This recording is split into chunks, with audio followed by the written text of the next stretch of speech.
1, 2, 3, 4.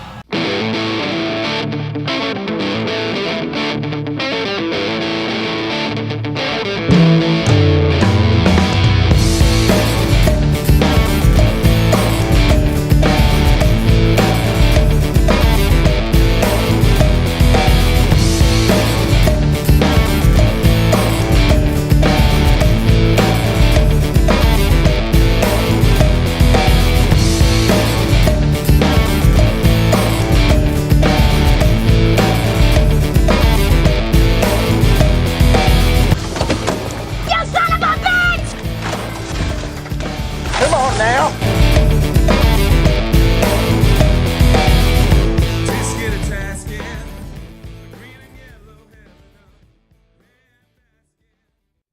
Son of a bitch. Don't forget his phone call.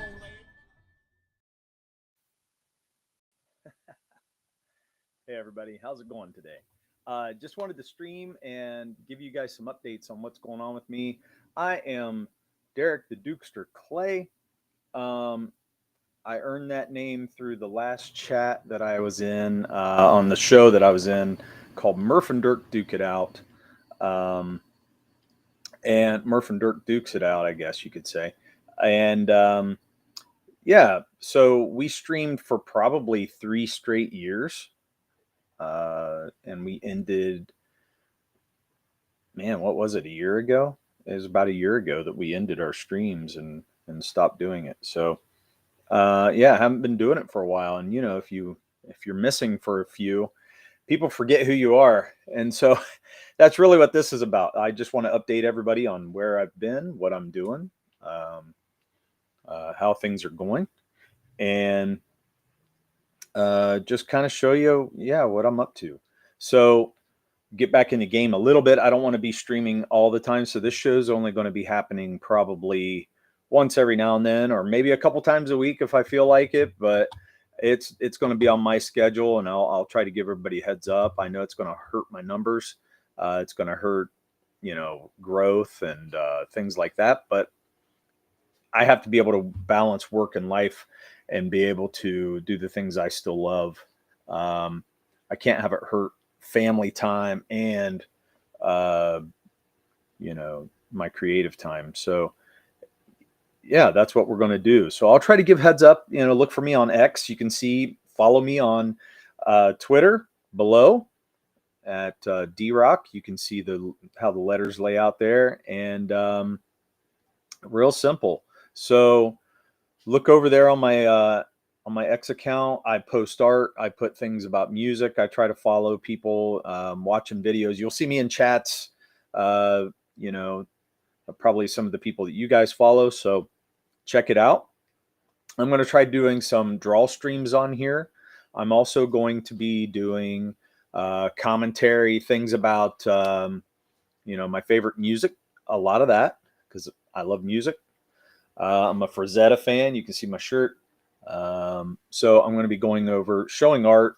I like the process of things. So I'm going to be showing some, you know, how to do or how it's made. As Bancroft says, how the sausage is made. And, you know, I think a lot of people enjoy that. I enjoy that. So I know other people will like it too. It's just, how do we go about doing those things? So I want to have some fun, but I also, I really want to build a good chat on here. Who come to just really hang out, want it to be too serious. Although sometimes I may be serious if I'm drawing or something like that. But other than that, I'm hoping that this ends up being a great time for everyone. So if you're here, checking me out for the first time, thank you for coming. I would appreciate you guys hitting that like button and getting in the chat. Say hello. I would love to say hello to you, meet you, you know, on the chat sometime and say, what's up? Once again, just check out what's happening. So today I'm going to talk about a couple things. I want to update you on where I've been, what I'm working on. Back in, geesh, man, I think in 2022, we released Ballad of the Celestials. Murph and I. And that was a fantasy comic that, you know, it made roughly $3,000 on Indiegogo. So not bad for our first time. I don't think it was bad at all. I think we had a really good turnout. Murph and I had a really good following at that time. And I really believe that's a lot of what we got. You know, our followers really backed us, really believed in us. The book didn't hold up as much as I would have liked it to, but I will tell you, it was our first comic. It was the first time we ever got into this. We didn't know things that we know now. We would have done things differently. We would have approached some things differently and taken our time and not try to follow what everybody else was doing. And I think that's the problem, is that a lot of people, they follow too much what's going on and try to follow the trends. And, oh, that's popular, I'm going to do this. Like offering tchotchkes in the, in the campaign. You don't have to do those things. You can do it however you want and make it unique. It's good to make it worth their backers' while, but I don't think you have to add all the bells and whistles that everybody tries to add all the time. So this time around, I'm in my new project that I'm doing. I'm going to change that, and I've decided that I'm going to keep it simple, and I'm even going with black and white. And you can see some of the art right here. That is from my new comic called Formidable. And I'm going to pull that out in a few minutes and have you guys look at some of that art. But before I do that, I'm going to show you some of the other things that I'm doing or have been up to over the last year, and things I'm proud of, things I'm doing, like commissions. And that's mostly what I've been working on, is some commissions, and then developing my own comic in my own time and having fun with that, and not worrying about schedules, not worrying about what other people are doing. I'm developing a story based on something that I love and that I'm passionate about. And I hope that you guys will be able to grab onto that too, and see that I'm putting quality into it and love. And, however long that takes. I'm not on anybody's timeline but my own. I do want to put out a good book, but once I get that book out, then I know, you gotta keep it going, or you got to put something else out there to keep growing. But I would like to have a big piece coming out. So when this book comes out, I want it to be big enough that I don't have to release, individual floppies or something like that. It's probably going to be, I don't know, it might at least be 48 pages, but I'm not sure it could be bigger. But I'm going to try to make it worth everybody's while this time. So with that said, I'm going to try to, let me see what I can call up here. I need to get a couple things ready to show everybody. And just to show you my that I've been working on. And not just commissions, I've been doing fan art. So actually, I'm going to go here first and show fan art. And some people have seen this stuff. I've shown it over and over. And some of this is to familiarize my audience with who I am and what I've done. And to kind of get you guys up to speed on, what kind of artist I am and what I do, what I like to do. So first, fan art, and then we'll get into some other stuff. Okay, so these are scans. It's probably best to show this, although it's probably best to show it on my Clip Studio, because it's really hard to show art on any other format. So let me see what I can do. Fan art here, boom. And then I'm going to share this out so you guys can see what I'm looking at. It's going to take a minute to load, but yeah. So, okay, here we go. Oops. Screen share.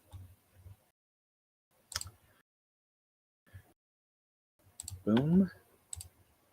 Let's see what it gives. Is it doing it? Here it comes. Okay, it shared it backwards. I'm going to make me small. See what it does here. Aha. There we go. So this is from the company men. This is a scan of my pencils, and that's why it's digital right now. But yeah, this was originally drawn by hand.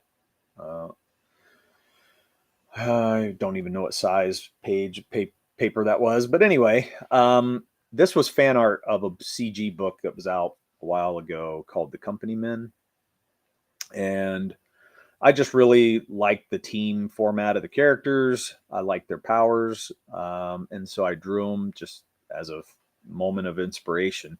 And thought, okay, I want to up my game. I want to do a really cool team shot of these guys and see what I can do. And I did it. And so I'm proud of this piece. This piece pushed me. I feel like this piece pushed me up a level. It actually did. I feel like it accomplished everything I was going for, and I was very happy with it by the time I was done. So there you go. Let me know what you think about each piece if you can. If you're in here watching, tell me what's happening. And I'd love to hear from you. I see that I at least have one person watching, but I'm not sure if there's anybody else. So get in that chat and say hello. Hit the like button for me, and that'd be great to hear from you. Okay, I'm going to close this out. And now I think I'm sharing a commission, but that's okay. We'll get back to this. Spoilers. I'm showing spoilers. All right, here's another one. Another fan art. I'm going to open it up. All right, this is Ace. And it's another fan art of a book that's been out. And yeah, I just got inspired to draw it. I loved the character look. It kind of has a Boba Fett look to me, and I really like that design. So I thought, well, let's see what I can do with it.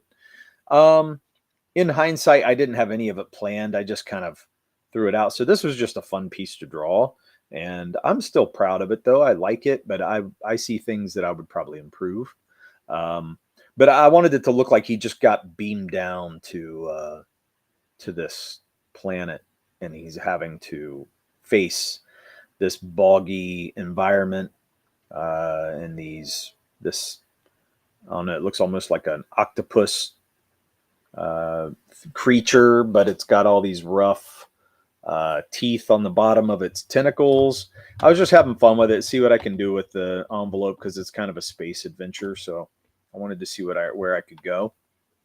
And I still love this piece. I think it's a lot of fun. Lots of fun. All right, yeah. So tell me what you think. I'd love to hear from you. And okay, we're going to move on again. All right, and the next piece I'm going to show is going to be not fan art now. No, it is fan art. I'm sorry, it is fan art. Where are we at? Okay, I'm going to open this. All right, now this one I'm extremely proud of. This is my Masters of the Universe villains fan art. And I love these characters. I love the design of them more than anything else.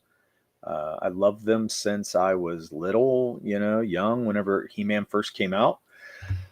I walked into my cousin's bedroom and he showed me he had Skeletor and He-Man, the action figures. And I lost my shit. I literally lost it. I was like, what the hell are these? This is awesome. And I was like, I got to have this. And next thing you know, they were putting out a cartoon. They were releasing all the toys and the mini comics and all that fun stuff. and I was hooked. I was hooked. The cartoon kind of ruined it for me because in the comic books and the toys, they had much more of a hardcore fantasy theme, and I was into that. I was loving it. I was loving that like that dark vibe. They just looked badass to me, and I was like, okay, I gotta know more about it. Um, and so I wanted to draw them forever. I just never did. I don't know why. All these years, I've never drawn He-Man in the Masters of the Universe. So I was like, okay, well, the villains are my favorite designs over He-Man's team. The good guys just don't have as good of designs, although I do like Man at Arms team design, and then I like Stratos. I love those two, but everybody else, I don't know. They just don't look as cool. Um, the villains are really what hooked me in for He-Man. And so when I look at, first off, Skeletor is one of my favorites, although this isn't my favorite version of Skeletor that I've ever drawn. I wish I would have done a little bit different than him, than what I've done with him on this, I mean. And it's okay. It's good. And I love the staff, things like that. But as I look back, I probably would have designed his cowl a little bit different. But that's like the classic He-Man to me, or I mean, classic Skeletor to me. So it's not much more definitive than this look, at least. And so I wanted to go with that with this because it's a classic look. Although I will say, Beastman, this is my favorite drawing of this piece. Well, yeah, it's my favorite. I just love, well, first off, the pose that I got out of this, but the way that I was able to detail his fur and the horns coming out, all that stuff. I feel like this was also definitive Beastman, but it hit for me. I was doing it. I was feeling inspired to draw him, and I really loved it. In fact, he's the one that started this piece. I drew him. I thought, what can I do with him? And once I did, I was like, okay, now I got to draw a piece where they're all like heading face on to a battle, with He-Man and all his team to fight. And of course, they're at Snake Mountain, which I added in later. So this is like a classic version of, oops, now I'm drawing stuff, of Snake Mountain, which I never really had a lot of detail on that face on there. I had to look that up because that was added later on, actually. But I thought it was kind of cool, and I was like, okay, I'm going to keep this, and I'm really happy with it. Of course, Trapjaw. I love the way Trapjaw came out, and I wasn't sure how to draw his arm, but I thought, I'm going to make it look like a very mechanical piece on his arm and kind of rough because I want him to be, if you grab onto him, yeah, there's going to be some sharp edges, and it'd be like grabbing onto an engine. You know what I mean? Like you're going to get roughed up if you try to throw it around or anything like that. So it's not going to be an easy thing to just punch him. You can get cut from him. So I really love Trapjaw. Went with the classic hook because it's a classic part of his costume. And then, of course, Evelyn, which she's my second favorite part of this whole drawing. And the reason is because I've never spent much time drawing women. I usually draw male heroes. I just where I guess what I've always been drawn to do, less women. And as I do it, I'm like, no, I really like to draw women, but man, I wanted to make her sexy and creepy. So she's got a little bit of that in her hands. She's got the witch hands, the long fingernails, and they're almost blackened, on the end or whatever, because she's using magic all the time. But I wanted her face to be pretty, but yet, there's a darkness to her. And then, of course, she's just got this killer outfit on. She's just awesome looking. I love her look and her design. So so yeah, this is my Masters of the Universe villains. I hope you guys like it. Tell me what you think. I'll try to center this back. I never can get it back to the original size, but yeah, tell me what you think of it. I'm gonna open the colored version of this now, so you guys can see what it looks like. Let me go in and check the chat and see if there's anybody here. So nope, not yet. But let me show you the colored version that I did of this. I'll show this version because, well, let me show this version. This is the high res version. Aha, there you go. So from here to here, and this is me coloring myself, my own work. I didn't ink it. You're seeing pencil. That's digital pencil there, or not digital pencil. I guess it's scanned pencil. Yeah, scanned pencil underneath the color. I think it came out cool. I like the way that worked. It gave it kind of a nice finish. Although I will say, my coloring needs probably some help. And then color palette too. Everything's based a little bit in that blue, purple, a little bit of red. And so it works, but there's just some pieces that I'd probably do a little bit different on this, but I'm not a colorist. I did this for fun. My forte is pencil and ink.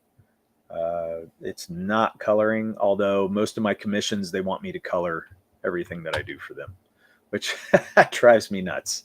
So let me know what you guys think about this one. I do love it still, and I would love to sell this as a print. I'm thinking about auctioning off the original artwork and the original artwork of the fan art that you just saw as well. So if you see a piece on here, I am thinking about running an auction, or at least being a part of an auction at some point in the future, where I'll have some pretty heavy hitters to put up there, because I do feel like these are good pieces to sell. So yeah, but I'm extremely proud of this. I got the lava in the background of Snake Mountain. It's running down the rocks. If you look closely, there's like an entranceway up here by the snake's head. So there's like a back door to Snake Mountain, and Snake Mountain has that reddish glow going up the rocks, because of the lava flowing down. Just this ominous look.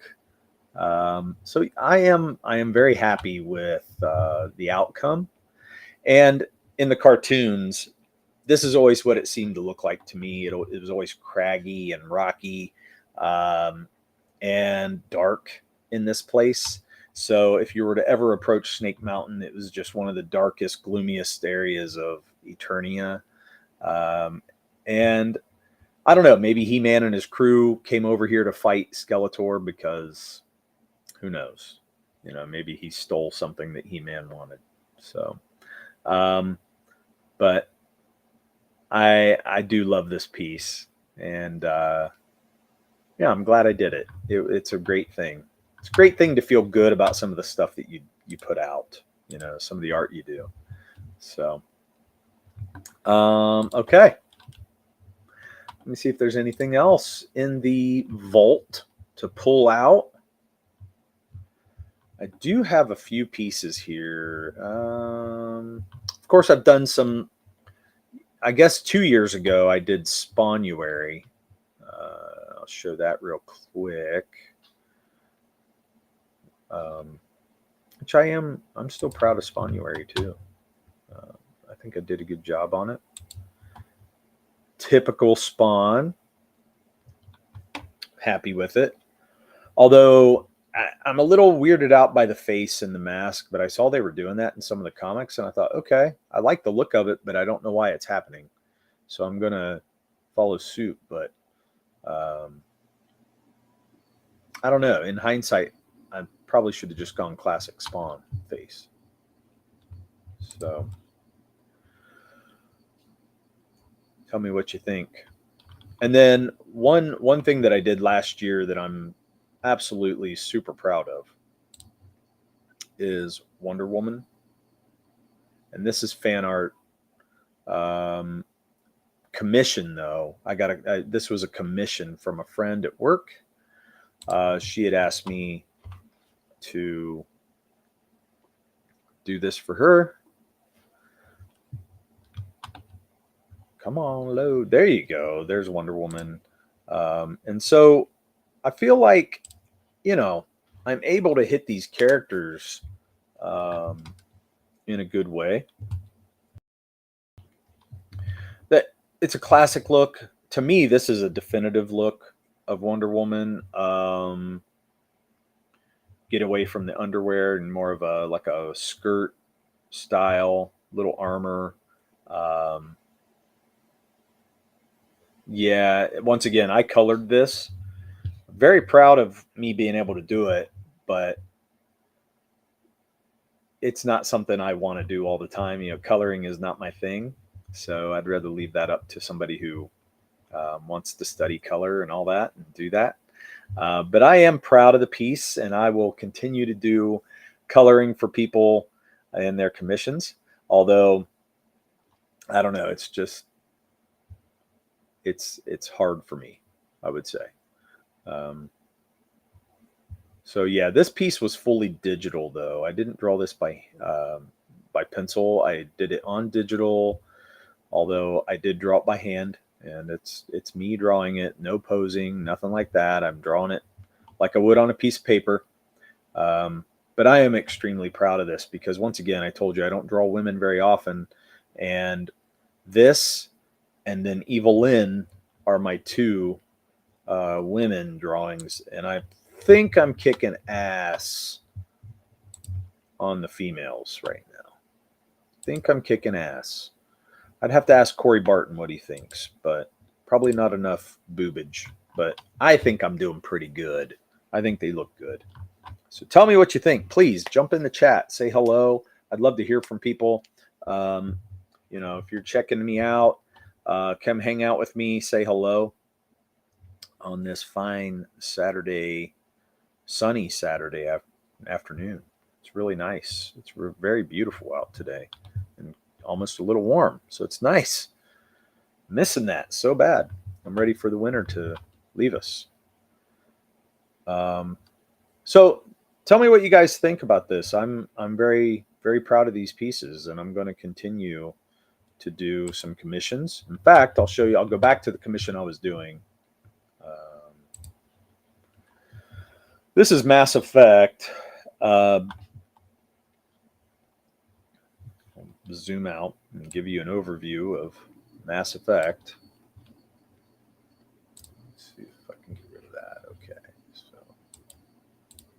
all right. So we've got Garrus and Rex and Shepard on this piece, and Rex is on the left, Garrus is on the bottom right, and Shepard is on the top. And this is also a commission for the same woman who wanted Wonder Woman. So I'm going to be same coworker that wanted that. So I'm doing, I'm going to be getting those developed soon. Rex is just shaped. This is what I do. I like to rough it in. I have kind of an idea of where I want to go with it, and then I start shaping in the armor. It's weird because I've had if you look at Garrus, let me see what I can show you. So I've shaped in Garrus, but if you look, I have, I'll get rid of this and then I'll show you. So I do some rough stuff like this where it's just shaping the body in, roughing it in, and then I go over it a few times, and then I start drawing, putting the real lines down, smoothing it out.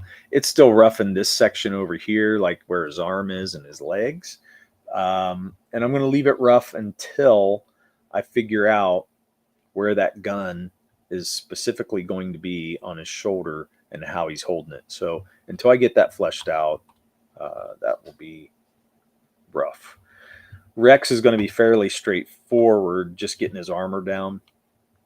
But I am very happy with how he's turning out. And Shepherd, another female, she's coming along. She's not hard. It's just you got to get her armor correct. A lot of people love her armor and the tools she has on her arm here. And so, getting the angles, getting the feel of it in proportion to Garrus and Rex, because they're bigger than her, is a hard thing to do. So once I get those a little more fleshed out, I'm going to be working on Garrus a lot more, and then work back to the back of the page, which is Garrus, Rex, then Shepherd last. And I'll be very happy to get that done for her. Although she's wanting it colored, not real sure I want to color this one. Mainly because it's, oh man, I don't know. It may be easy to color. I don't know. I'm going to try, but I don't know. I've thought about sending it to somebody who could color it for me, and do it nice, because I'm just not a colorist, and it wastes a lot of time. I just don't have the time to put into it. It's taken me long enough to draw it, let alone, color. And that's another thing I want to talk about. So when I talk about drawing, I'm struggling with drawing on my digital pad. This is a digital pad right here, and I can draw it on. In fact, I'm watching my own stream right here on my screen. But when I draw, I'll use this and use my my pen, and I'll draw right on here. I'm slow. I'm much better when I'm drawing traditional.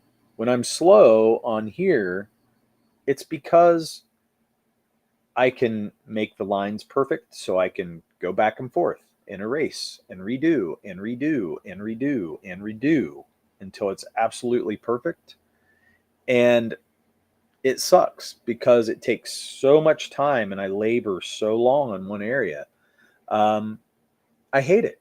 Whereas when I'm drawing traditionally, I don't do that. I get it. Yeah, I can erase and redo it, but I'm usually much more accurate one or two times in on a line. And I just feel like I don't have that safety net, so I don't do what I would do digitally. And I don't know, maybe that's just me. I know I'm getting old. I have these gray hairs saying that I can't deal with um, technology. But the truth is, for me, it slows me down. Will I give up digital? No, because there's things you can do digitally that I can't do traditionally. I think what I'm going to do from now on is draw traditional first, scan it in, and then color it like I did with my Masters of the Universe. Because the one thing it did better for me was I got the drawing how I wanted it, got everything really good. And then if I have corrections or if I mess up, I'm still going to scan it in, and then I can fix those little things and then go to color. So I don't think it's going to take me as long, and I think it'll be much easier to get the work done. This one I started straight digital on this commission, and it was, I got to say, it's great when you're doing thumbnails. And for those of you that don't know what a thumbnail is, it's a very early stage drawing. It can be stick figures or anything. It's like very rough drawing of placement of your characters or in a scene. You can draw everything out quickly and not worry about detail, just to give you the idea of composition and placement of everything so that it comes out the way you want. And so for digital, I think that's perfect. I love it. But as far as actually getting it drawn, it's not the way to go for me. I think I'm going to have to draw it first and then take it in here and either ink it or, um, color right over the pencils if they're good. So I think that's the way I'm going. I'm trying to figure this out, but as I go along, yeah, that's where I'm headed, which is weird because uh, I always thought, no, I really like technology. I want to try to do this, but it's labor. I don't want to make my drawings, just I don't know. It makes it hard for me to go and approach it at that point where I'm like, oh God, how much am I going to labor over one character, you know? And so it kills my timing. All right. So there's that. That's what I've been up to. As far as fan art and, things like that, um, I need to see if I have any of my project up here online that I can show you. Oh, I have some that I can show you on Clip Studio, so I will do that. Now, we're going to put all this away.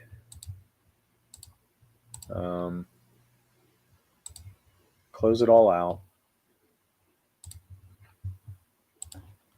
And now we're going to open my stuff.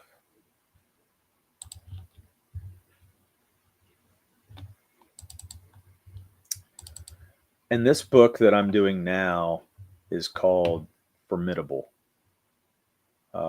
Formidable is a fantasy. It's going to be a dark fantasy. And it's based on this picture right here.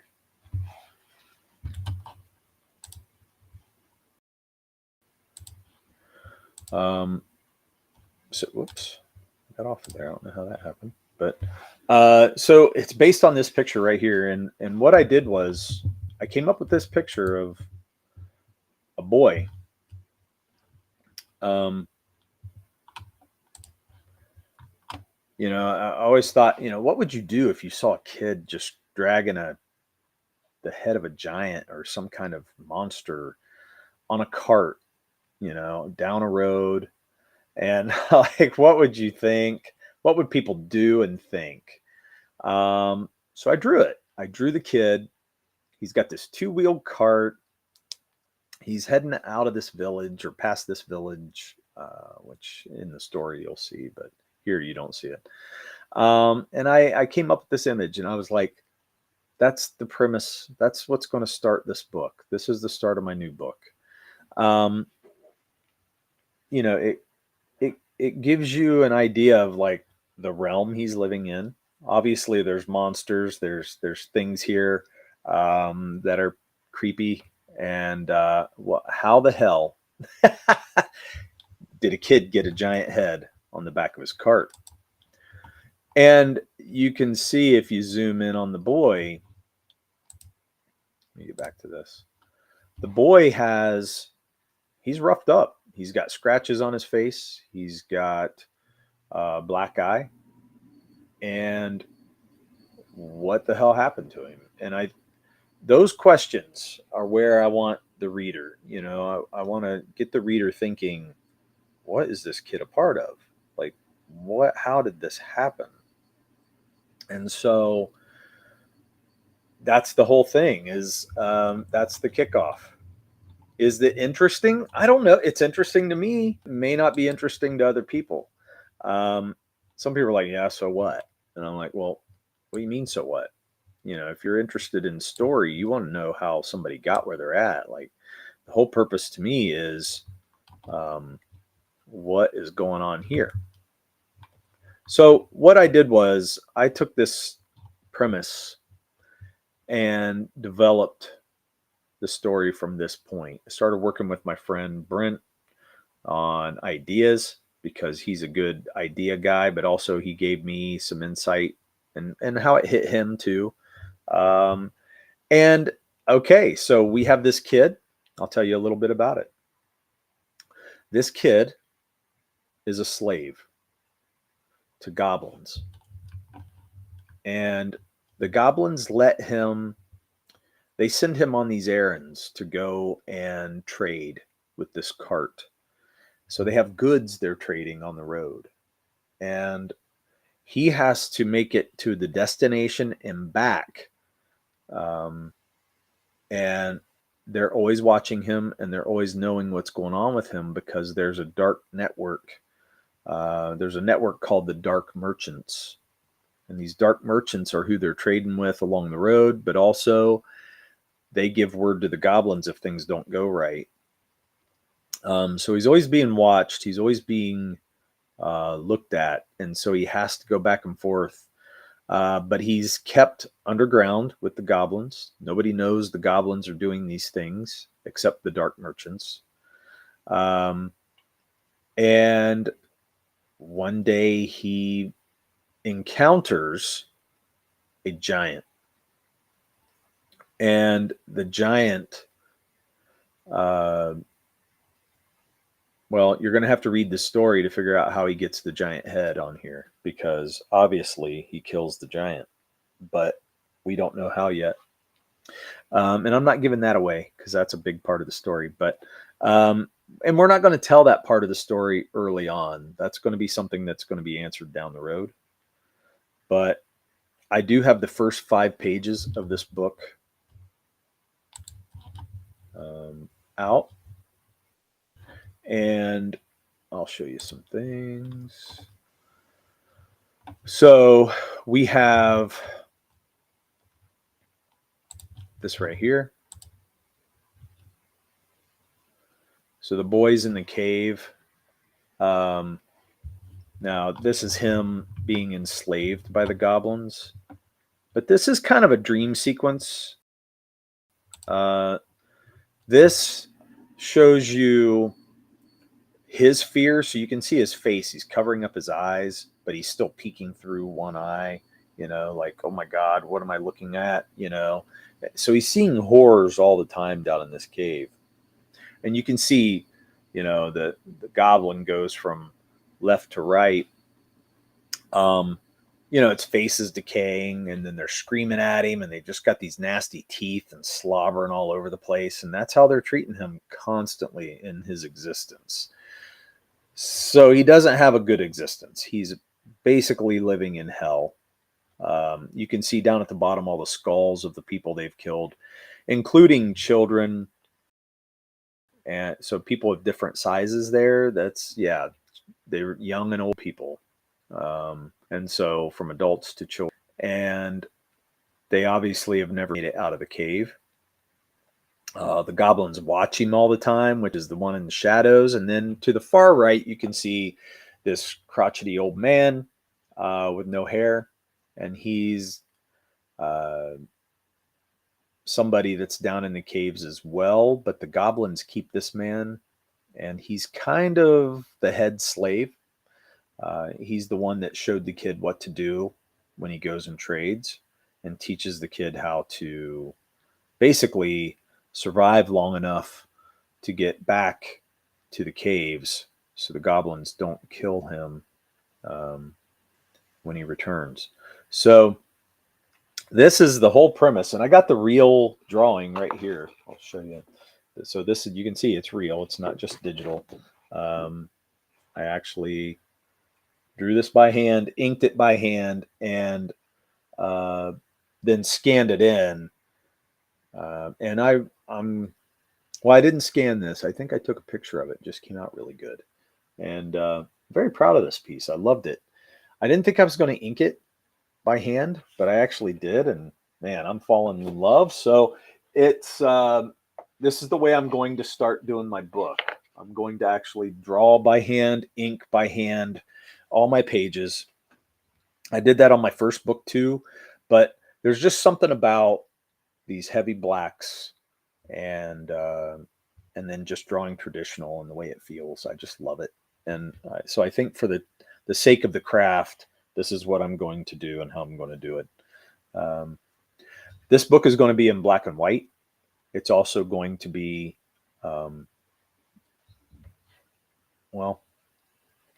what am I going to say? I might do a color cover, but for now, everything's black and white. It's going to be me writing it, drawing it, and I will get an editor. And that's going to be about it. Letterer. Whenever I letter it, I'm going to have hopefully somebody that I want to letter it on there. um, that lettered my last book. I had Eric Weathers letter Ballad of the Celestials. He did a fantastic job. I'll probably have him do that again because he was just so good.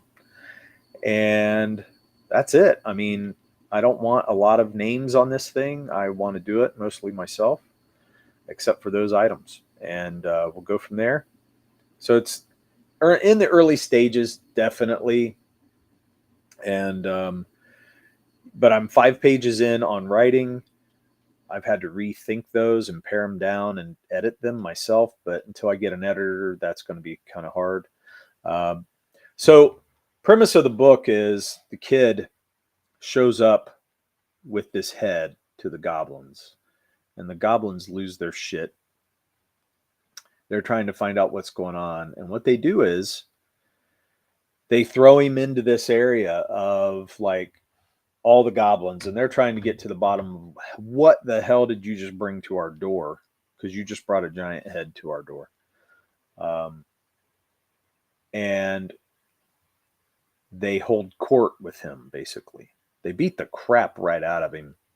I'm probably going to get in trouble just for showing child abuse, but but it's going to get brutal. And then they throw him in the middle of the court and they're asking him questions and he's trying to answer, but he can't because they beat him so bad. So they throw him in this dungeon.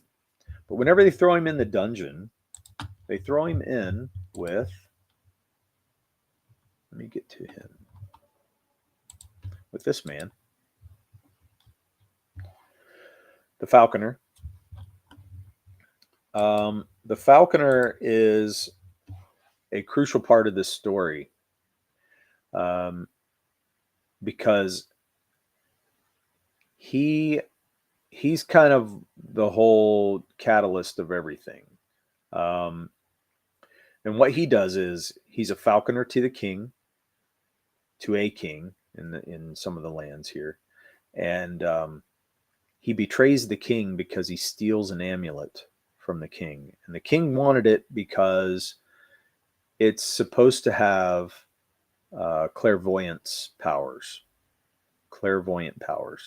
and so he steals this amulet and goes on the run because he knows he's going to get killed by the king now, because the king, having this clairvoyance, could pretty much rule the world because he would always know how to win the battles and how to beat everybody.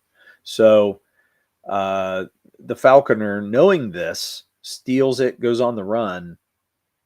They catch him and they enslave him with the goblins, never to be seen again, because they hope that whenever they throw him down in those caves, he'll never see light of day. And most people never do unless they're turned into traders. And very few people get to be the traders. Mostly children do it.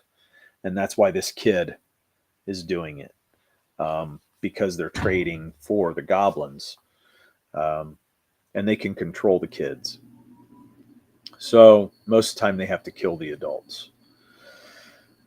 And so whenever the kid gets thrown into the cave or into the dungeon, because he can't speak in the court, basically he befriends the falconer. And the falconer has to take care of the kid, or the kid, almost dies. And then the whole point is they devise a plan to get this amulet. So the goblins are like, we gotta have this kid take us back to the amulet, because come to find out, that's what the kid was trying to trade. And the giant stopped him on the road. And when he stopped him, that's when the kid had to lose the amulet and survive. And so now the goblins are on a mission to get the amulet back, because this changes everything with the relationship with the dark merchants. And so this is the whole story. So now it's all about escaping the caves before they have to go get the amulet, or they're going to have to escape on the road to the amulet. But we'll find out what really happens. But yeah. And a little bit more story about the child too, or the kid. He's basically got no confidence. He doesn't really know who he is. He don't know where he came from. He's been beat down his whole life. He only knows to survive and to go to the places that they tell him to go, do the trade, get back, and then go in the caves again. He's pretty much um, that's his life. He's pretty much just somebody who's beat down. So no confidence. He don't know he can fight. He don't know he can. He has any power at all. So it's all been stripped of him psychologically. And so this story is about self discovery. It's about friendships and who you make connections with and loyalty. Um, but it's also about understanding who you are and getting to know yourself, knowing you have some power within, and then where we can go from there. So it's called Formidable because he doesn't know that he can be formidable. Um, he doesn't know if he can or if he can't, and so that's the whole thing. Can he? I hope so. We're going to find out. Um, and then there's a lot more to this story that I haven't even explained, and I'm having a hard time explaining it live, obviously. So I've got to pare this down to a pitch and get this thing polished up so everybody will want to listen to it, and I hope and be intrigued by the characters and by what's going on. We are going to have some fantastic, uh, you know, creatures in this thing. It's not just going to be humans. There's going to be some different types of things going on. Like I said, giants and goblins and all this. The goblins are these things. Let me show you them again. I will zoom in just to show you what the goblins look like. These are the goblins. And, to me, it's pretty creepy. I mean, could you imagine being in caves with those things?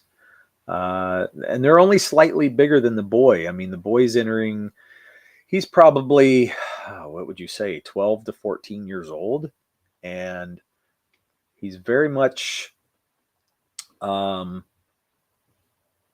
I mean, he's very much in his teen years and he's developing, but he's not a man. So he's still kind of weak compared to men. Although, the goblins aren't much bigger than him.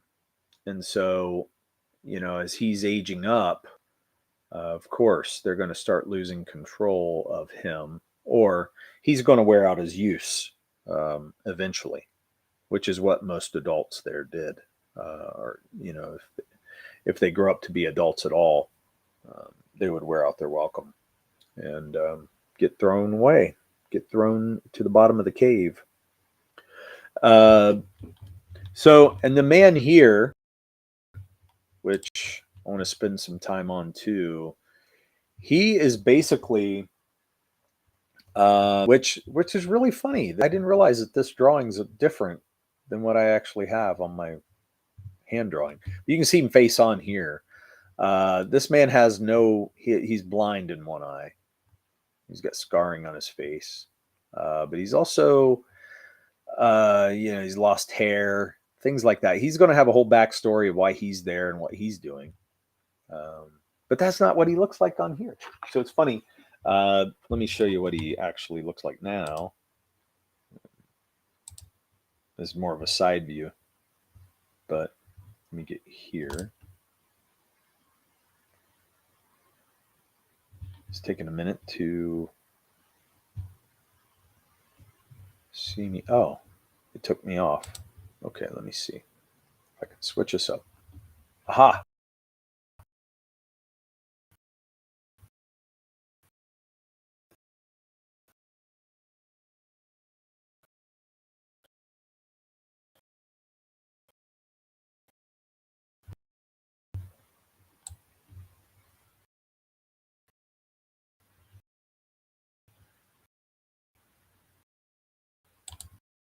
It's not moving right now. There we go. All right. So you can see that, oh, wrong side. I've made him angle a little bit different, and put him looking over his shoulder like he's a second thought. The kid is a second thought to this guy. He's just looking over at him, giving him this smug, look. You can see the blind eye a little bit better, and it's kind of what the kid thinks of this man more than what the man is. So, yeah, there you go. Gives you a little more idea into the characterization of the guy. So, I can't wait to polish this story up to the point where I can actually pitch it better and sell it to you guys better. But I do think that the base development of these characters are coming along really great. I'm looking forward to getting Formidable off the ground. And I hope it's going to be a title that everybody likes. And, it's a coming of age story, but it's also discovering who you are, knowing you have more inside you than what you think you do. And it's going to be dark and gritty. It's going to have some ugly. It's going to be rough. So it's going to be some good, cool fantasy. And a lot of people are like, oh, it's Conan. It's not Conan. It's different than Conan. There's some parallels to Conan, of course, being a slave and things like that. But the slavery thing is totally different. The premise is different. I just have different characters going on. And so it's just going to be a different setup. But how does a kid like this become somebody who is formidable, who is a hero and a legend, even? Kind of like Conan. That's parallel to Conan. How does he become somebody like that?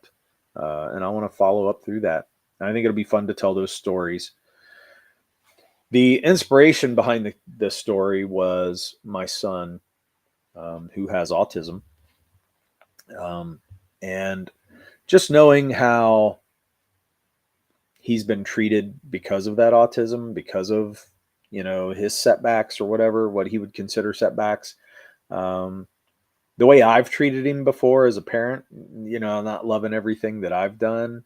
But that's not necessarily all negative. It's just things of how we handle. We had a big learning curve to deal with, educationally and disciplinary, as a parent, trying to figure out what to do because he don't respond the way other kids would respond.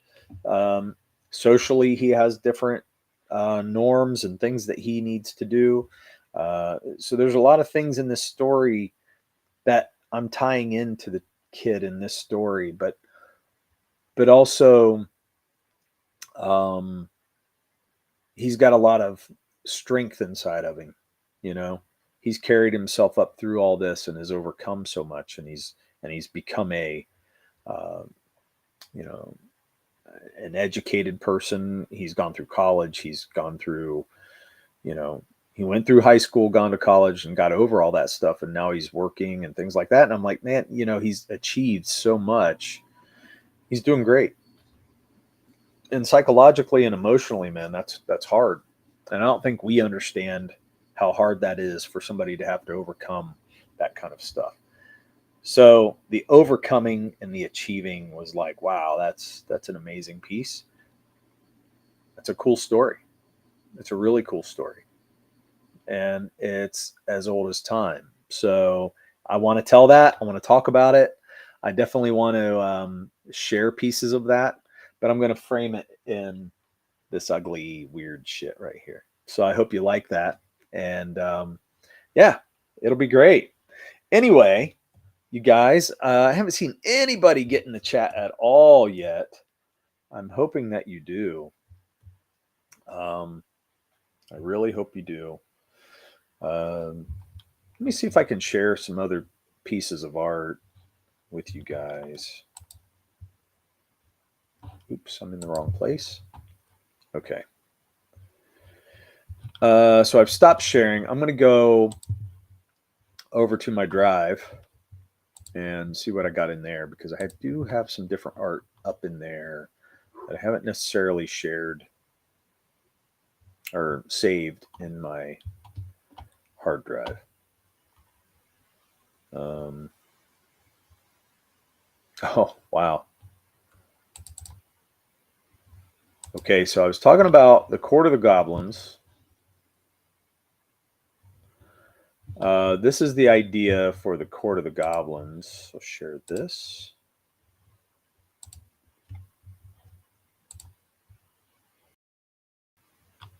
Well, that's funny. That's not what I want. Chrome tab. There we go. Okay. See what it looks like here. It's still got me all weird here. Let me see if I can go here now.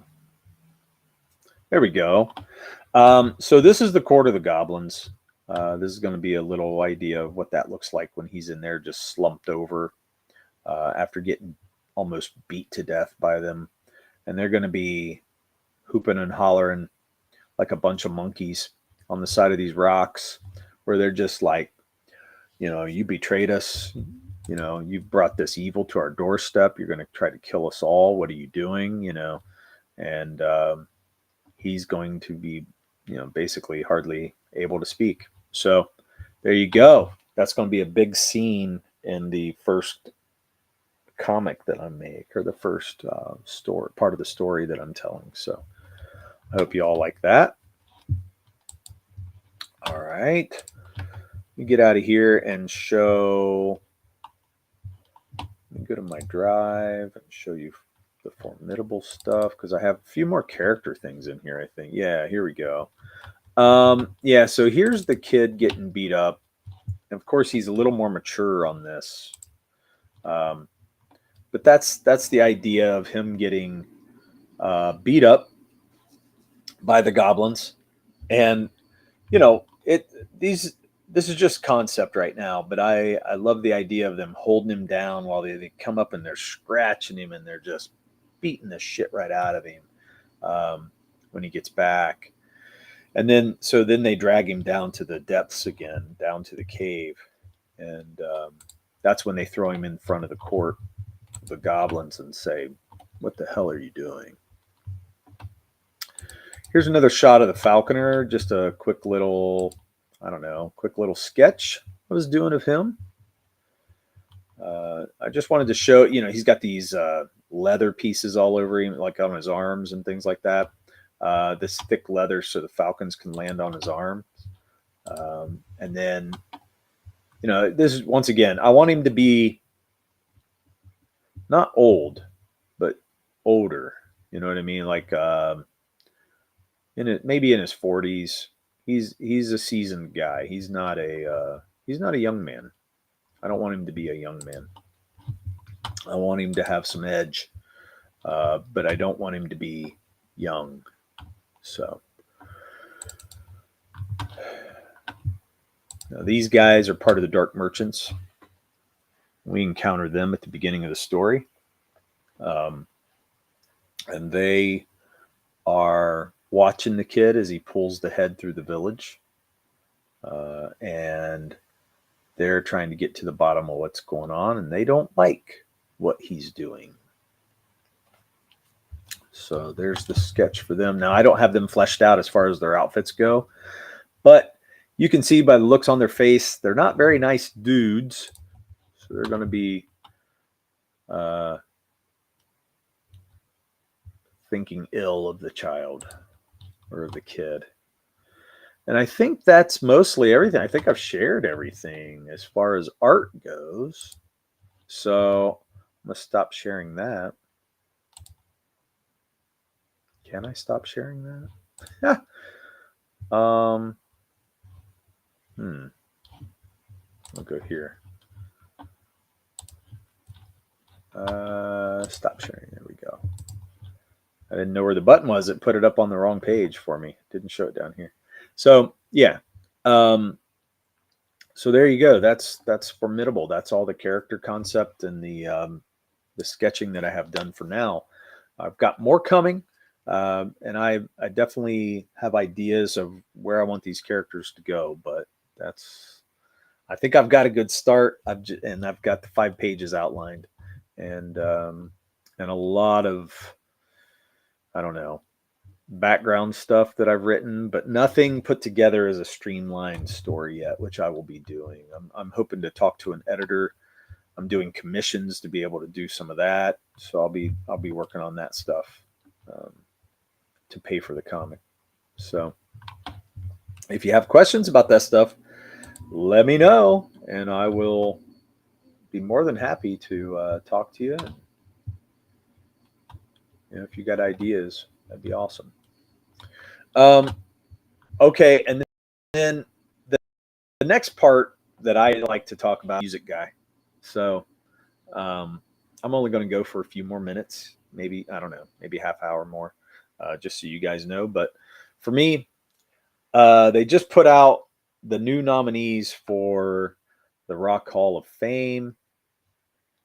I don't know what to think about this. I'm really, I don't know. I'm getting tired of it. I want to support it. I want to be excited, but I'm having a hard time being excited for their nominees. Um, there's only one nominee this year that I even care about, and they should have been in here a long time ago. Um, the fact that they've been overlooked for so long is just ridiculous. And the fact that they keep putting other people in here that don't belong is ridiculous. So I guess I'll say my piece. You guys can jump in the chat. Let me know what you think as well. Let's talk. But I'm going to show the nominees, and we'll talk about it because it's worth discussing. I am a big music fan. I've been playing music as a drummer. I've been in a band called Ugly Tongue. I've been playing with the same guys since high school, so over 30 years that we've been playing. Probably 35 or more that we've been playing together when you really want to think about it, because we're all in our 50s now. So, yeah, we've been playing together a very long time.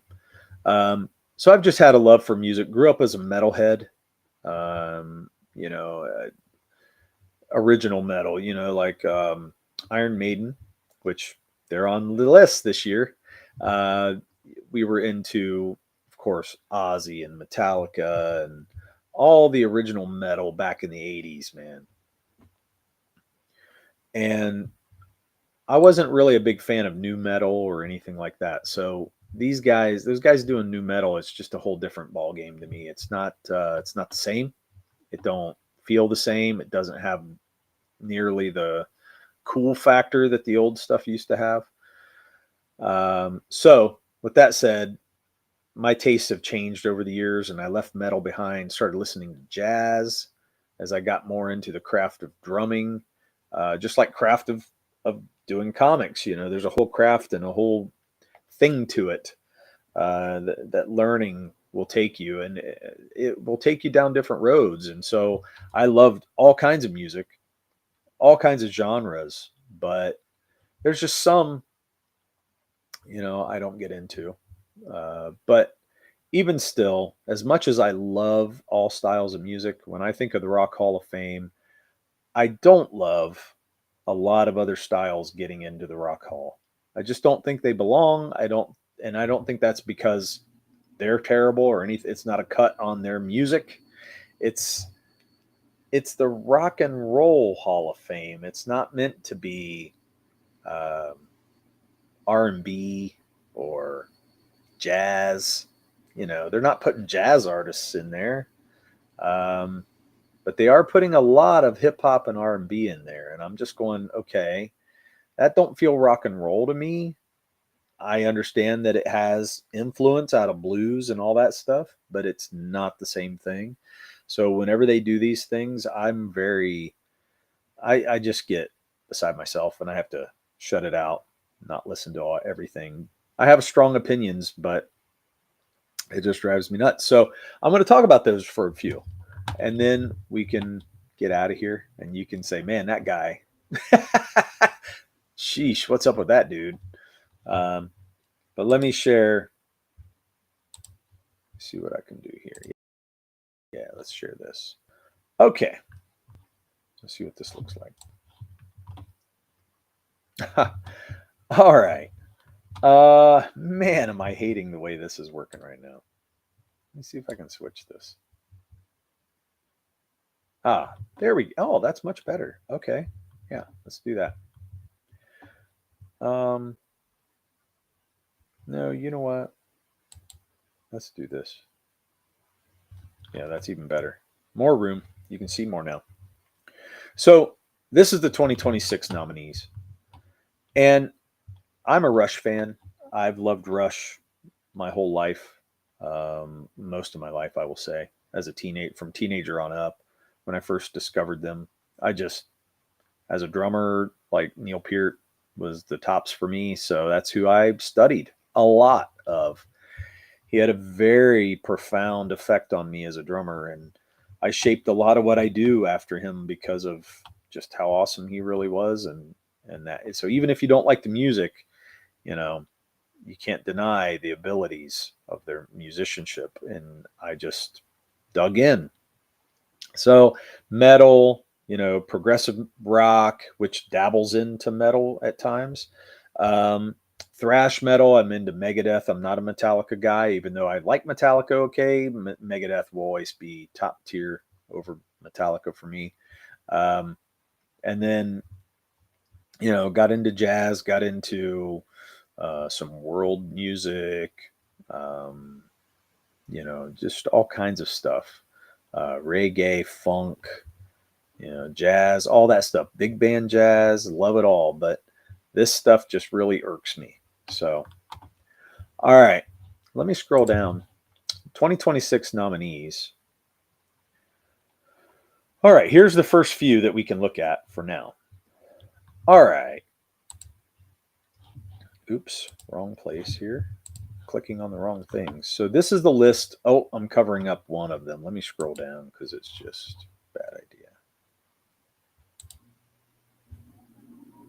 Can't get to it. I'm sorry.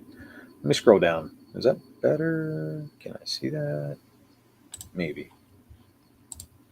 All right, yeah. So you've got the Black Crowes, which they've been around long enough, and I feel like, okay, yeah, they've got some songs. Are they that big, though? I don't know. I have a friend who thinks they should be in there, and I'm going, why? Is it because you like them, or is it because they really had an influence? I don't think the Black Crowes had very big of an influence, in my opinion. I like them okay, but do I think they're that great? Not really.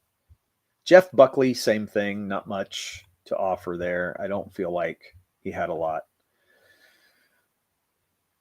Phil Collins, I think he belongs. He had so many hits in the 80s. He was a major pop star, and that is pop rock, by the way. So he was a major pop rock star, and his stuff was rock and roll. It wasn't as poppy as it is now. He was less pop oriented, in my opinion. Coming from the Genesis era, coming from all that, his drumming background, he's a drummer too. So for that, I think Phil Collins is a shoe-in, and you can't even say any different. Hey, Omer, how's it going, man? Love to see you. Thanks for coming. I don't have anybody else in here, so there's not a lot of all of us here, but there's at least me. I'm going to say hey all on there. Woohoo! All right. Anyway, let me show that for a minute. Woohoo! I'm just learning how to stream, Omer. I forgot. I forgot all about it. Anyway, I'm going over my curmudgeonly old man gripes about the Rock Hall nominees, as if you probably haven't heard this anyway, but I'm just really not that happy about it. So yeah, and I can feel it coming in the air tonight. One of rock's greatest songs, man. It's a great tune. But Phil Collins had his own stuff beyond Genesis that was just fantastic, and I think he definitely deserves it. Mariah Carey, she's a pop star. a lot of people are upset because of that.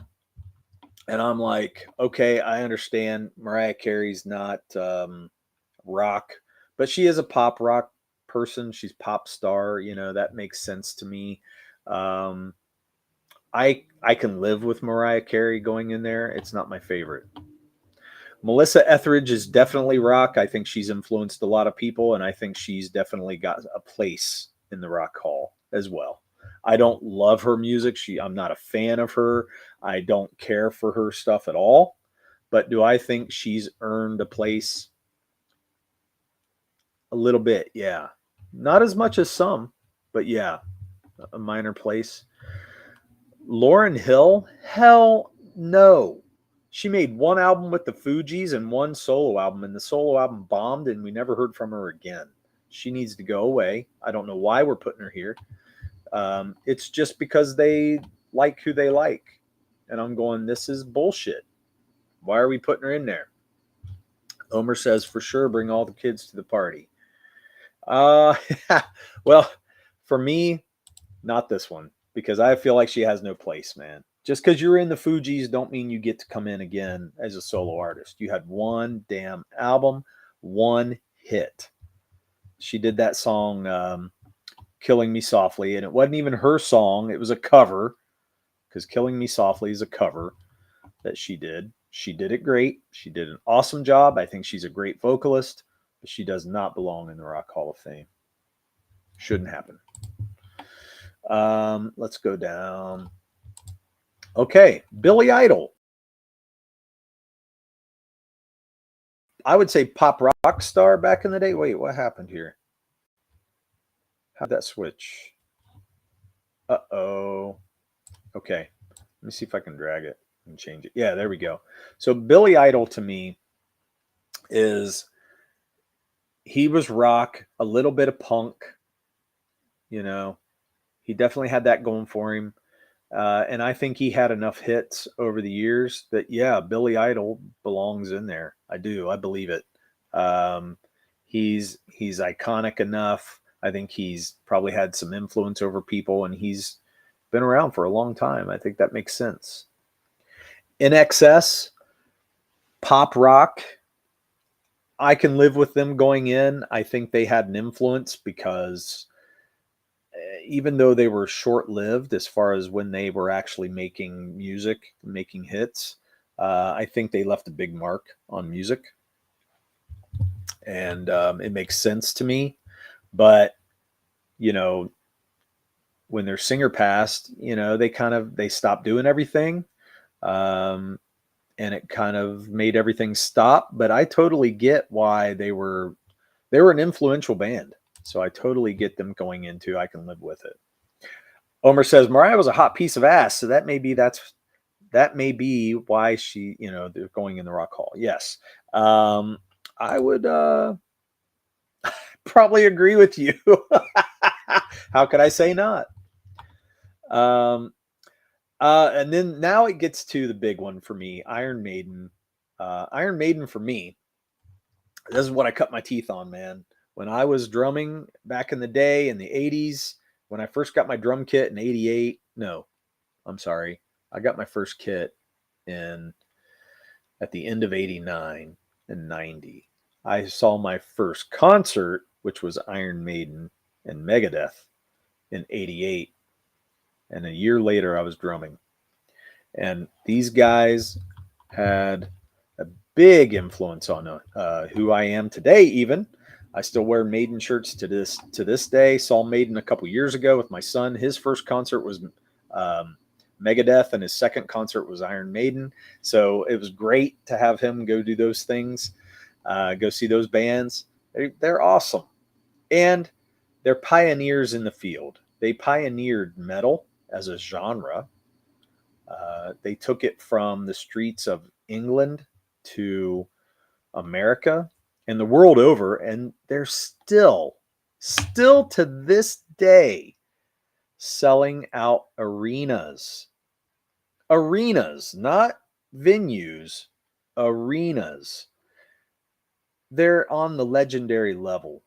They are at the legendary band level. These guys are amazing. And the energy they bring to their shows still, even at the age that they are, is just awesome. So if you can, check out Iron Maiden. I'm a fan, and I think you ought to check them out just to listen to them, see what they're like. You might not like them, but if you do, go check out their videos. They have some great documentaries and things like that. Just go watch them, see what they're all about. They deserve it. They should have been in there. It's been 23 years in the making that they would go in here, and they've been eligible that long, and they've been passed over for that long. And they're one of the many bands that keep getting passed over each year for the Rock Hall of Fame. And they may not get passed over this year because I think there's a lot of backlash happening because people are saying this is not right.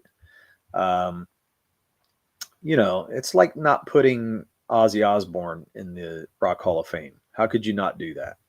He has to go in there. They're pioneers of the genre. You don't pass over those major bands like that. Joy Division and New Order.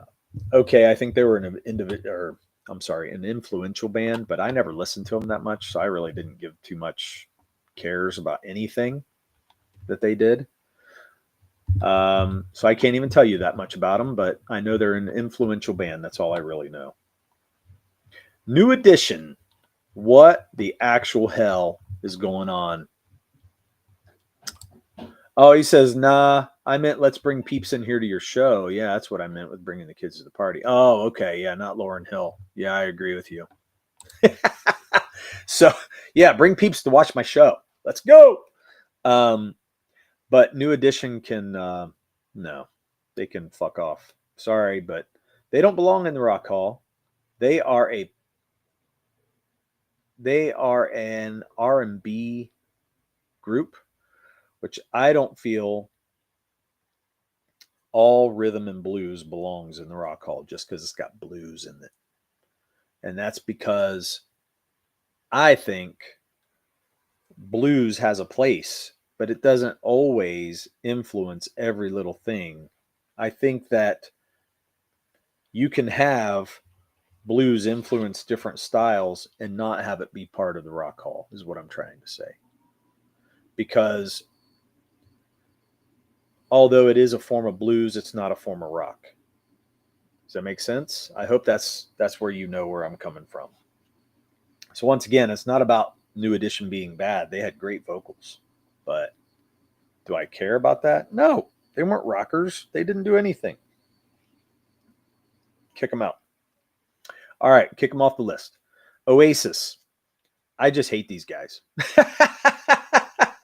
I hate Oasis.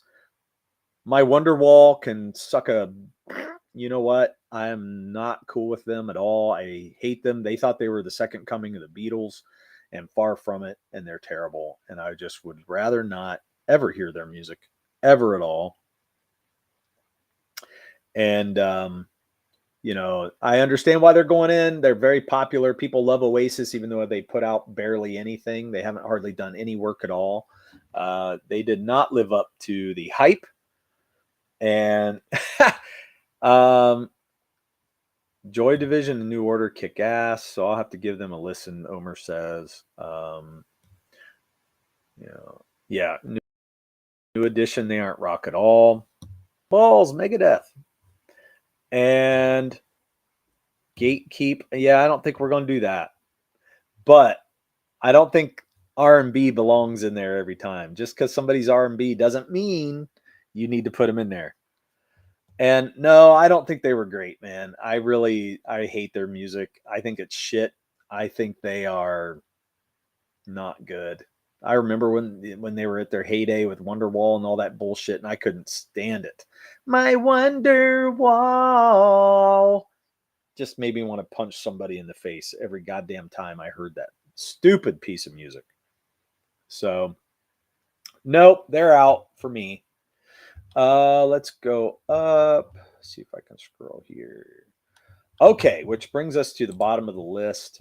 We've got Pink. Pink has some rock stuff. It's rock-based pop. She's not as pop sounding as some of the other artists, although I would say she's straight up in the pop genre, but it is pop rock, and I understand why she's making it in.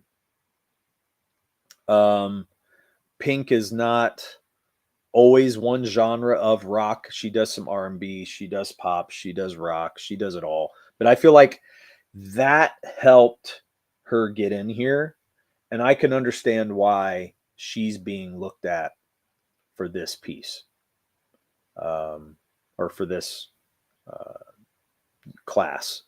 For me, I don't love it. I don't like her. As far as her music goes, I don't care for her music. I'll just say that. I think she can sing, so I think there's that.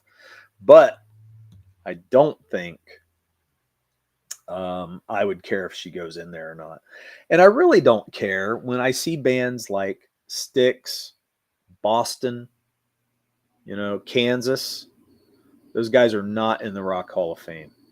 And those three bands are major bands. Grand Funk Railroad's not in. I had a guy argue with me at work saying, I wouldn't put Grand Funk in there.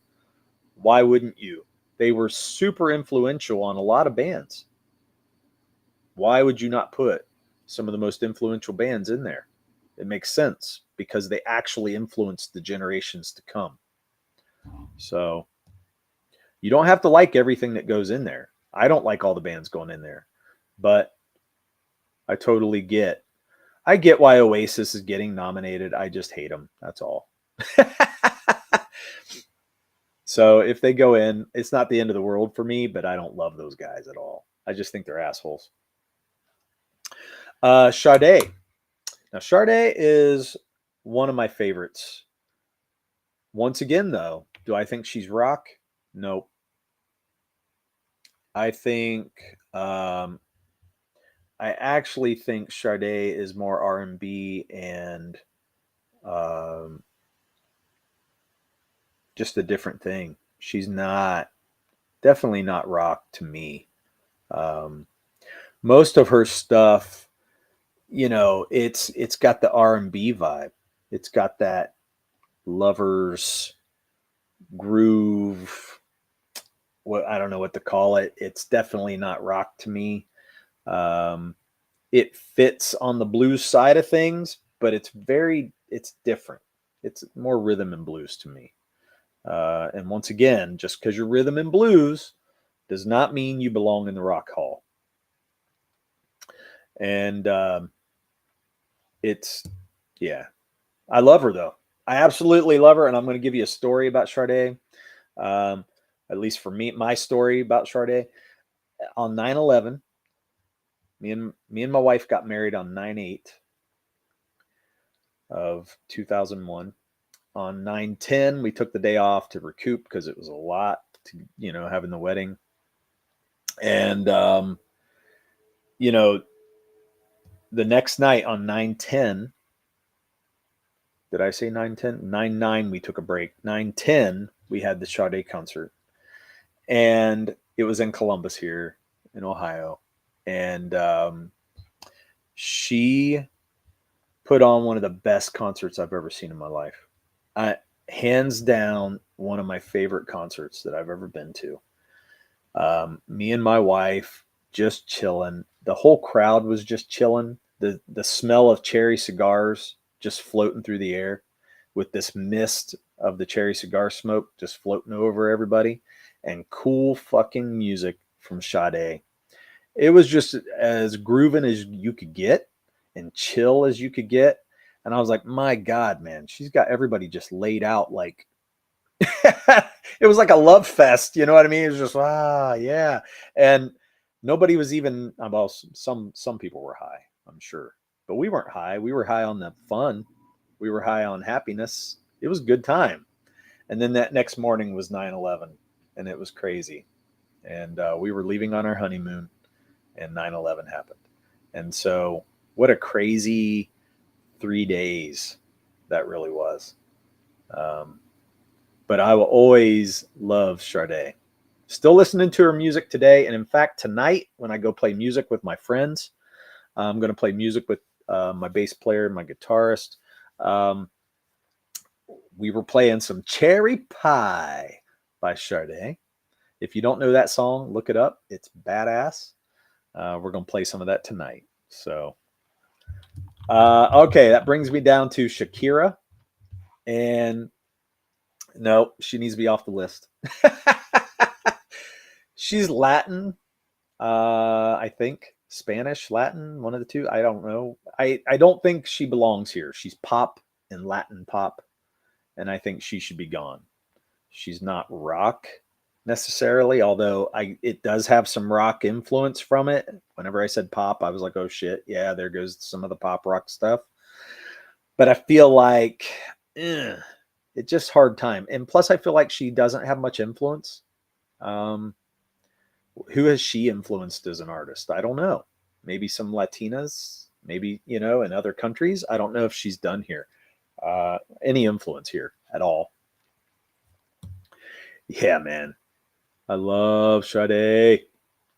Her band is just tight as can be, man. They are cool. Some of the coolest cats you can watch play music, and their sound is awesome. It's like, man, if you could sound like that all the time, God dang. God dang. Be beating people off with sticks. Get out of here. Get out of here. Yeah, it's Latin. That's what I thought. Thought it's Latin. Okay, brings me to Luther Vandross. Man, what a great, awesome singer. All I can say is good things about him, except he doesn't belong in the list. Great artist. When he was alive, he was fan-freaking-tastic.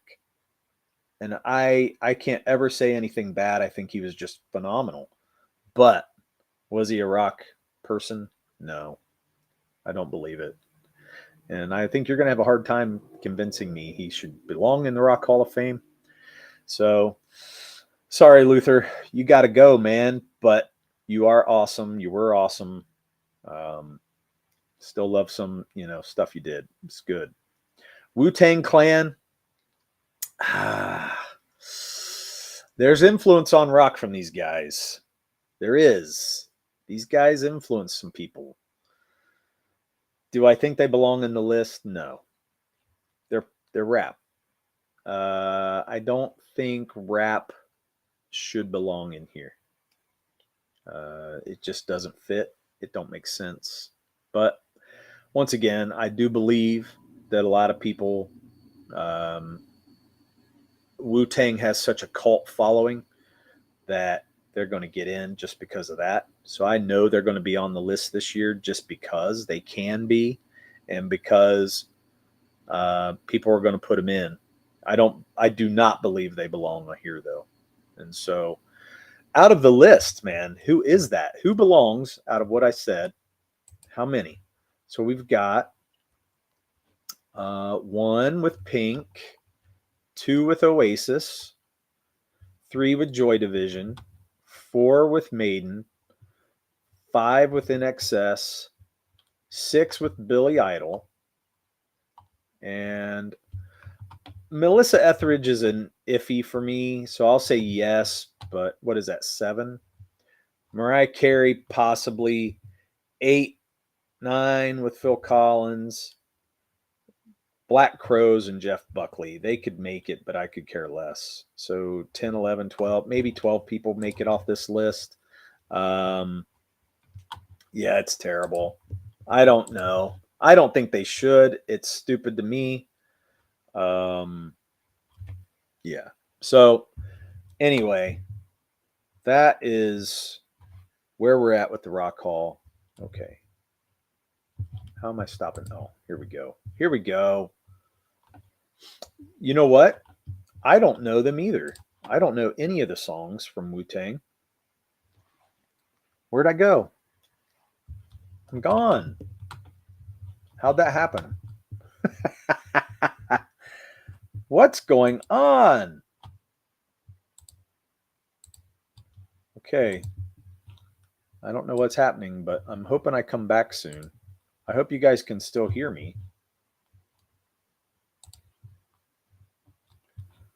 Well, there's that.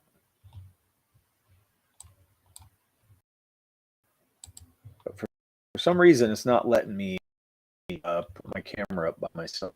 I'm still learning. I'm still learning. It's here while I try to figure this out.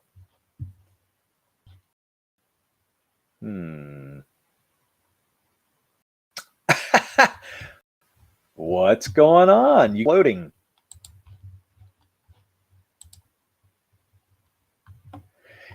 Yeah, Omer, you know what? I don't know any Wu-Tang songs either. I just know they've had a cult following and some influence. But exactly what that is, I'll never know, man. I'll never know. And for me, I could care less because I never listened to them. So if they get in, cool. Okay, you hear me. Good. I'm glad. You just can't see me. And I don't know what to do about that. Let's see if it puts me in here. No. Let's see if it'll put me on. It's not doing it so far, which I'm not sure why not. Hey, there I am. Oh my gosh, it's not doing it. Wait, let's see what this does. It'll embiggen me, as some people say. It did. Ha ha. Ha ha ha. Okay. You need to hit the different little view boxes. Okay, I did, and the view boxes were taking me away. I don't know why it did it, but well, it got mixed up. It's okay. I got it worked out. Either way, so I hope you guys enjoyed this. I've been streaming, I don't know, almost 2 hours now, which is kind of crazy. Hour and a half maybe, but yeah, about an hour and a half. And just to give you an idea of who I am, I'm trying to get back out there and do a couple shows by myself where I'm just going to draw. May invite some people like Omer on, which will be fun. And we'll just hang and draw and talk and shoot the shit. And then there's other times where I'm going to have things like this where I want to go over stuff, review things, talk about what's bothering me at the moment, or at least on my mind. So if you like those kind of things, I hope you hang out, and yeah, we'll go from there. So what are you getting into, Omer? I've been doing some commission work. Hey, Elliot showed up. Awesome. Thanks for stopping by, Elliot. Good to see you, man. I'm probably going to stream here and there. I'm just so you guys know, this is not going to be like a regular thing for me. I'm just going to stream when I get the time, and as I feel like it, because I'm trying to work on my stuff over here, and do some commission work. So yeah, I'm trying to do some music. I'm going to talk about all that. Oh wait, Elliot says, "Stay away from Omer." Laugh out loud. Joking. Omer's awesome. Hail, Omer. That's cool. Yeah, very cool guys. So maybe I'll invite you guys on to draw with me sometime. That'll be cool. Elliot asks, is Murph coming back? Unfortunately, no. Murph is doing his own thing now. And I hear he's making a comic. If he is, I don't know. We're not working together anymore, and that's fine. So we're not working on Ballad of the Celestials or anything like that, like we were. I'm doing my own project, Elliot. It's called Formidable. So if you haven't seen my work, this is it. This is going to be the work. It's going to be a little horror fantasy starting off, but then I think it'll go just more into dark fantasy as we go. But that's the start of it. And yeah, man, I'm hoping to get back in the game, but not as a streamer full time. I'm going to be just hanging out. You'll see me in chats. You'll see me doing stuff, but I really needed to take some time and do some of my own work. And I still do. I need to balance my family. I need to balance my art. And then hopefully streaming will be in between just for fun. So did you have to fire Murph? Well, I didn't fire him. No. He probably fired me, but no, we kind of just split, said, no, we're done. We're going to go our separate ways. And that's what we did. So it's been good. It's been good. It's just, we're not going to continue working together, and that's okay. I'm going to write and draw my new project. So it's all going to be me. I will hire an editor, and I'm going to hire a letterer. But other than that, and I'll probably hire somebody to help me do pre-press.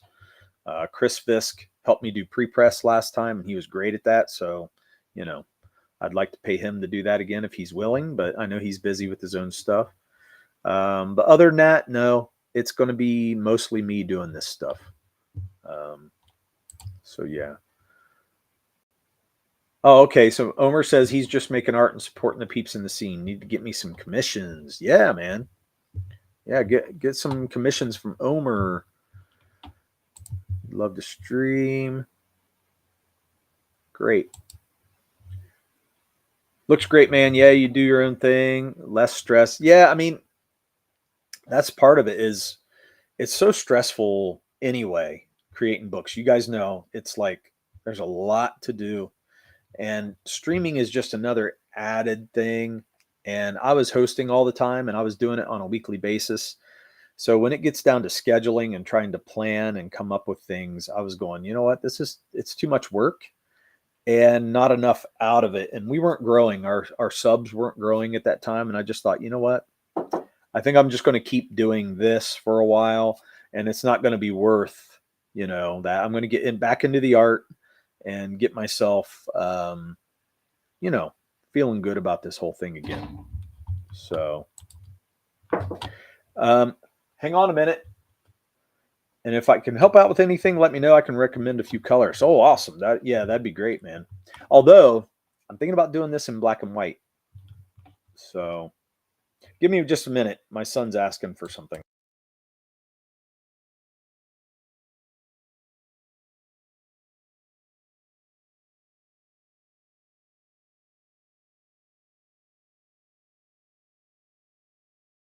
Yes.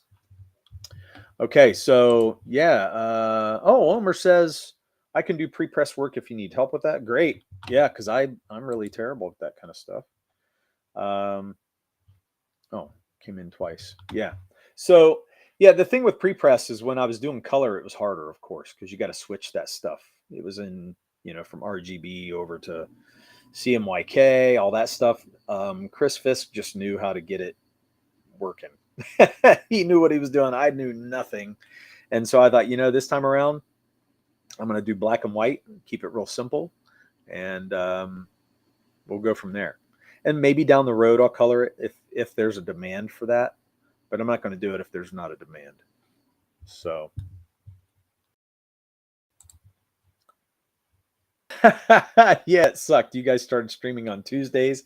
Then everyone started streaming on Tuesdays. It sucked. Yeah, it did happen that way too. Like it was weird around that time frame. Everybody was clamoring for a place to stream. And some of those people don't even stream anymore. They're all gone. Like a lot of those people are gone. They don't do it. Some are still around, but I thought, you know what? I'm gonna bow out for a while, hang out with some people, and you guys were seeing me in the chats here and there, but not very often. So, but I will say, Murph and Dirk was a great show. We had a lot of fun. We built up a chat that was absolutely amazing. We had so many people in that chat. It was only second to like Bancroft's, I think. Bancroft had an awesome chat, or still has an awesome chat. I think our chat was pretty damn good, and always had the same people coming in and just supporting everything we did. It was amazing. So I'll always be thankful, which is why I got the moniker of Dukester, because they named me that. So yeah, it's fantastic. Yeah, they're gone, and a whole new set of people have come and gone. That is true. CG doesn't look anywhere near what it used to look. And the people in our sphere, just, yeah, completely different. But it's because, because of things like what I'm talking about, like just streaming is hard to keep up with. If your book doesn't do well, then that's hard to start over. Um, it's hard to reassess and keep this going because you don't get anything out of it. Like, if you're not getting a lot of money, you're not getting much out of the work you have to put in. So I think it's hard for people to continue. And if you don't really love it, it's even worse. You know what I mean? And that's why I'm going to do the things I love. I'm going to draw and write the story and stick to that game plan. And I think I'll be okay. And I'll just keep doing it when I get even really old. Can't do it anymore. Do it till I can't. And that'll be awesome. So we'll see what happens. We'll see what happens. Yeah, man. I love the community though. I mean, I really want to keep going and I don't want to give up on that. So, and I've met so many great people here, a lot of good supporting people, supporting artists, and then people who back the books. So, and that's what I want to, get back into, keep those relationships with, because those people are pretty awesome. So, yeah, cool. Okay. I think Elliot, when you stream in the middle of the day, though, I'm at work, so a lot of times we don't line up. But yeah, I try to catch your show every now and then when I can. But I'm usually working when I see you streaming. So I'm sorry I've missed you several times, but I try to catch up with you as much as I can. But yeah, that was nice having you on. I think we drew together once on a stream at least, and you drew my character, which was fun. And yeah, it was a good time. See, I like to do that too. Like, if we're going to do draw streams, I want to come up with like themes like that. Like, we could draw each other's characters, or pick something that we both like, or um, you know, just give different premise to draw. That's the studio when Omer's on there. You guys are doing the characters from books you guys are covering that night, which is pretty cool. I like that. So yeah, it's fun to do. Um, and I'll try to make this happen here periodically. Um, maybe once a month, but for now, that's what we're going to leave it. So we'll go from there. But hey, I want to thank you guys for stopping by. It was great to talk to you guys again. Great to have people show up in the chat and talk. Man, I was alone there for a while. I saw somebody watching, but they never jumped in the chat. I went over some pieces here that my fan art and stuff. I don't know if you guys have seen this. I'll go over it one more time, like real quick. Just do some stuff on here. Let me see if I can share again though, because I don't know if I can. Oh, whoops. Hang on. It says screen sharing is not allowed. What? Why? That's weird. Screen share. Window. Huh. Nope, not the right one. Interesting. It's not doing it for me. Let me see if I can go back. Something's wrong.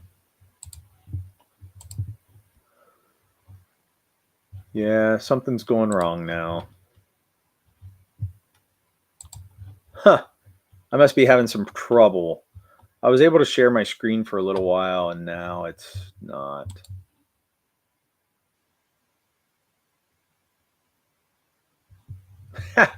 And now it's made me go small again. How wonderful. And go back here and hit this. There I am. Okay, well, I can't share what I was sharing before, guys, but I'll try to show it again. You can go back and watch and see what I shared earlier. So anyway, well, I think I'm going to take off. I've said all the things that I think I can say for a while. I haven't talked this much in a very long time. So the next time I do this will probably be mostly a draw stream because I do want to do that. And it helps me get some work done as I work on my commission. And so if you guys are hanging out at that time when I do that, I'll try to put it out early enough. I can invite you guys on and hang, and that'll be cool. So until next time, thank you guys for stopping by. Hit the like, share this out to people. I hope to get some views. And yeah, I'll catch you guys in the chat. I'll catch your guys' shows, and I'll see you around. See you guys later.